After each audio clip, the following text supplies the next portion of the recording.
Ingeniería del ocultismo.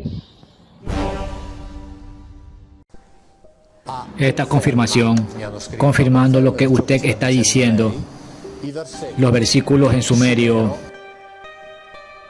que pertenecen al primer versículo de la Biblia dicen: Kindi anki a bada baraba pianta bada azuja abache, que significa cuando el agua fue separada de la tierra y cuando la tierra fue separada del agua. Es exactamente lo que cuento.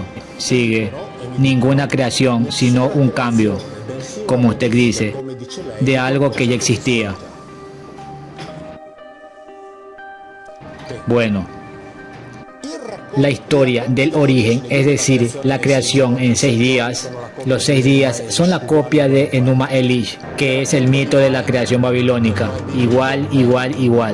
La historia del Noé bíblico es la historia de Utnapishtim o Siusudra, que son los 2 nombres sumerio-acayo de Noé, que se encuentran en la epopeya de Gilgamesh y en la epopeya de Atrahasis. Por lo tanto, copia de lo que lograron, y son muy buenos en eso.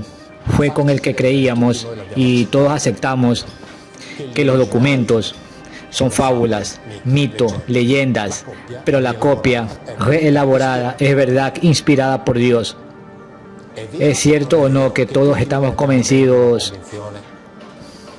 Bueno, hay quien ya se ha liberado, pero estamos convencidos de que el Génesis es un libro inspirado por Dios, pero que Atrahasis, Gilgamesh, Enuma Elish, que son los originales del Génesis, es pura alegoría, metáfora y mito. Son muy buenos. El original es una fábula, pero la copia reelaborada es verdad inspirada por Dios. Eso es indebatible. Algo que nos vienen contando desde hace mucho tiempo y que creemos, siempre creemos y aceptamos. ¿Da para hacer una afirmación más absurda de lo que es esta? No, pero lo hicieron y nosotros la creemos. ¿Y seguimos creyéndola? Pues no. Pregunta del público: ¿eso significa que esas personas existieron? El audio es demasiado bajo.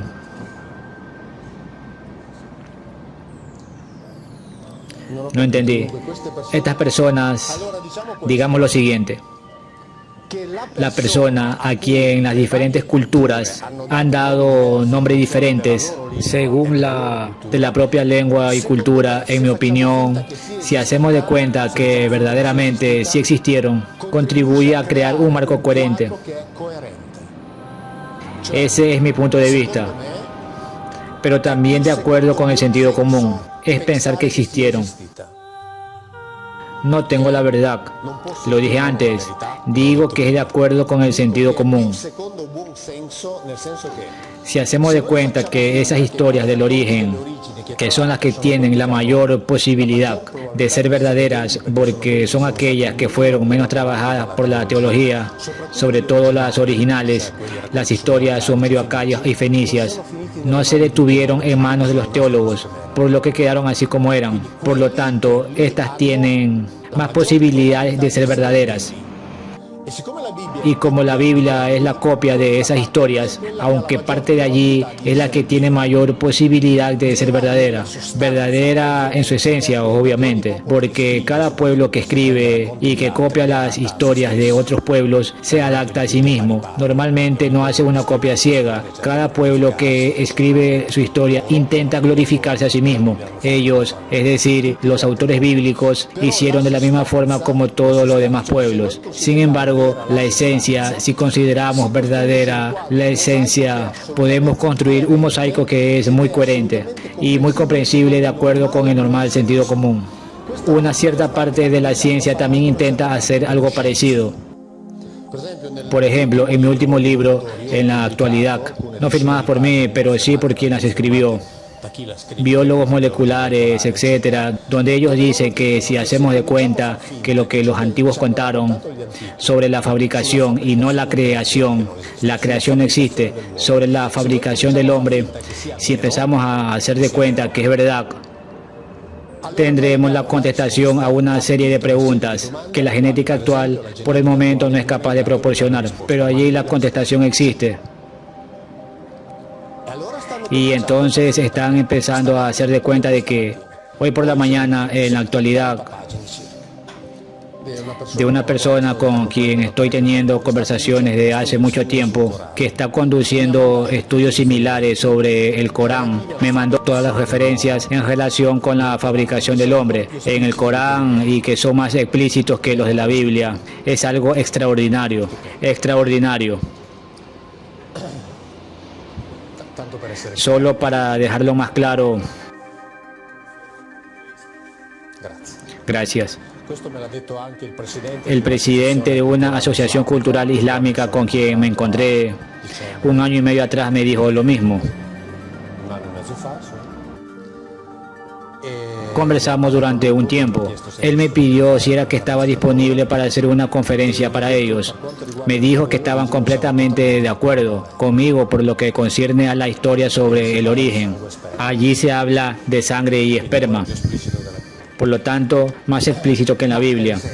Por ejemplo, ya que estamos aquí, en 1997 vamos a hablar libremente. Espero que para ustedes esté bien de esa manera. En 1997, en la clonación de la oveja Dolly, ¿se acuerdan de eso? ¿No es verdad? La clonación de la oveja Dolly implicaba una serie de problemas de orden ético. Todos saben que solo existe un paso para pasar de una oveja al hombre. Por eso era que existía una serie de problemas éticos. Los estudiantes de todo el mundo fueron interpelados. Filósofos, científicos, algunos rabinos también fueron interpelados. Lean la entrevista del rabino Safran, que es profesor de ética médica de la Universidad de Jerusalén. A él se le pidió que diga cuáles eran las implicaciones éticas y los problemas que pueden nacer de la clonación. Él contestó que clonación, ¿cuál es el problema? La Biblia conoce bien al respecto. Es suficiente ver cómo Adán y Eva vinieron al mundo,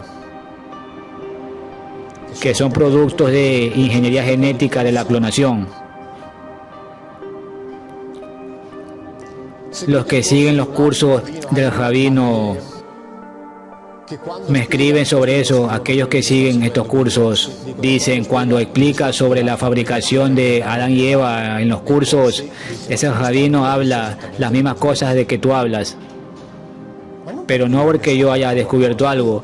Yo estúpidamente les cuento lo que está escrito en la Biblia. Yo hago el trabajo más estúpido de este mundo. Por eso les dije que estas conferencias no son necesarias. Digo solamente que miren qué es eso que está escrito. No hay nada para ser descubierto, o mejor, si queremos usar el término en su significado literal, es necesario sacar la portada que pusieron encima, para hacer que la gente no entienda. Esto es lo que les hablo, es del conocimiento de todos aquellos que estudian la Biblia. Todos lo saben. Mi mayor culpa es la de contar con tanta claridad. Son cosas que todos saben, pero que no se puede decir. No se puede decir. Es necesario decir que la Biblia habla de Dios. Es necesario decir que Dios creó al hombre. Cuando se le pregunta a los rabinos, ellos dicen que la clonación está en la Biblia. ¿Dónde está el problema? ¿Ven? Es obvio, está en la Biblia y con detalles. Los biólogos moleculares me escriben, la única diferencia entre los protocolos de clonación actuales y la historia bíblica es que la Biblia no prevé un paso, el implante en un óvulo intermedio, esto es, en una hembra intermedia. Ellos dicen que esa es la única diferencia. Por todo lo demás, todo lo que se describe en la Biblia pertenece exactamente a nuestros actuales protocolos de clonación. Esto puede encontrarse en ese libro. Actuales protocolos de clonación.